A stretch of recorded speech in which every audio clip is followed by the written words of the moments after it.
എല്ലാവർക്കും നമസ്കാരം. നമ്മുടെ പുതിയൊരു വീഡിയോയിലേക്ക് എല്ലാവർക്കും സ്വാഗതം. ഇന്ന് നമ്മൾ സംസാരിക്കാൻ പോകുന്ന ചാർലി കിർക്ക് എന്ന യുവ ഇൻഫ്ലുവൻസറെ പറ്റിയാണ്. American influencer. ആരായിരുന്നു ചാർലി കിർക്ക്? എന്താണ് ചാർലി കിർക്കിന് സംഭവിച്ചത്? 1993 ഒക്ടോബർ 14 ചാർലി കിർക്ക് ജനിക്കുന്നത്. 31 വയസ്സ് മാത്രം പ്രായമുള്ളപ്പോൾ ചാർലി കിർക്ക് കൊല്ലപ്പെട്ടു.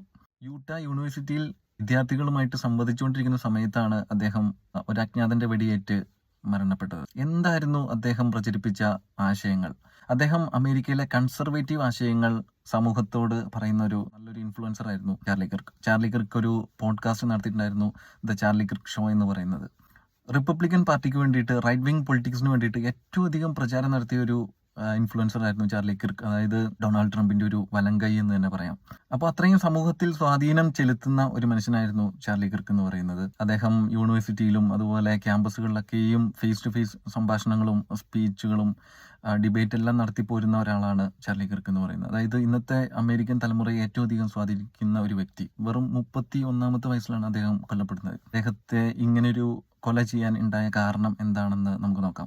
ചാർലി കിർക്ക് എന്ന് പറയുന്നത് ശരിക്കും കൺസർവേറ്റീവ് ആശയങ്ങൾ പ്രചരിപ്പിക്കുക, ക്രൈസ്തവ മൂല്യത്തിൽ അധിഷ്ഠിതമായിട്ടുള്ള ഒരു പൊളിറ്റിക്സ് ആണ് അദ്ദേഹം മുന്നോട്ട് വെക്കുന്നത്. അതായത് അമേരിക്കൻ പൊളിറ്റിക്സിന്റെ അടിസ്ഥാനം എന്ന് പറയുന്നത് ക്രിസ്തീയ വിശ്വാസമാണ്. ഈ വരുന്ന അബോർഷനുകൾ, LGBTQ ഇതിനൊക്കെ ഒരു എതിരായിട്ടുള്ള ഒരു സമീപനമാണ് ചാർലി കിർക്ക് സ്വീകരിച്ചത്.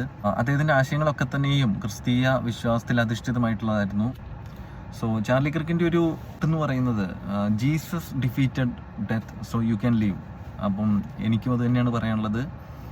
യേശുക്രിസ്തു മരണത്തെ തോൽപ്പിച്ചതാണ്. സോ ചാർലി കിർക്ക് ഇന്നും ജീവിക്കുന്നു. അദ്ദേഹം പറഞ്ഞ വാക്കുകളിലൂടെ, അദ്ദേഹം ചെയ്ത പ്രവർത്തനങ്ങളിലൂടെ, അദ്ദേഹം സ്വാധീനം ചെലുത്തിയ വ്യക്തികളിലൂടെ, അദ്ദേഹം പറഞ്ഞ അദ്ദേഹത്തിന്റെ പ്രവർത്തനങ്ങൾ ഇപ്പോഴും നിലനിൽക്കുന്നുണ്ട്. അത് ഒരുപാട് വരെ സ്വാധീനിക്കുന്നു. ഒരു ചാർലി കിർക്ക് രക്തസാക്ഷിയായി കഴിഞ്ഞാൽ 10 അല്ല 100 ചാർലി കിർക്കുമാർ ഇനിയും ഉയർന്നു വരും.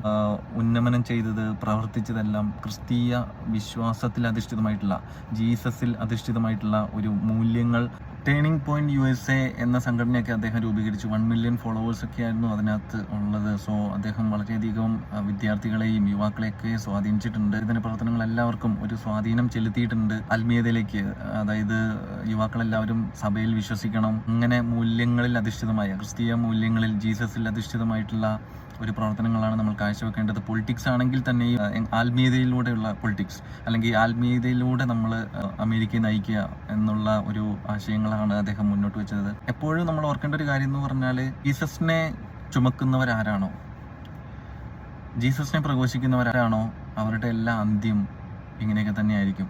അതായത് അദ്ദേഹം പറഞ്ഞൊരു വാക്കെന്ന് പറയുന്നത്, ഞാൻ മരിക്കുകയാണെങ്കിൽ എൻ്റെ വിശ്വാസത്തെ പ്രതി എനിക്ക് മരിക്കണം, എൻ്റെ വിശ്വാസത്തിലുള്ള ധൈര്യം. അപ്പം യേശുക്രിസ്തുവിനുള്ള അത്രയും വിശ്വാസത്തെ പ്രതി മരിക്കാനാണ് എനിക്ക് താല്പര്യം.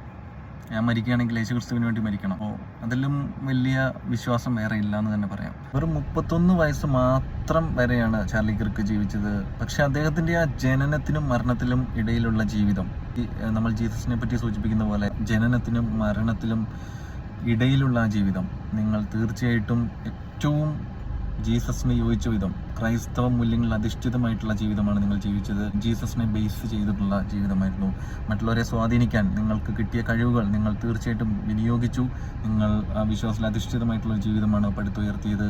ജീസസിനെ മുറുകെ പിടിക്കുന്നവൻ ചിലപ്പോൾ നരങ്ങൾ ഏറ്റെടുക്കേണ്ടി വരും, അല്ലെങ്കിൽ നമ്മൾ കൂടുതൽ വിഷമിക്കേണ്ടി വരുന്ന സാഹചര്യങ്ങളുണ്ട്. നിങ്ങളത് ഏറ്റെടുത്തു.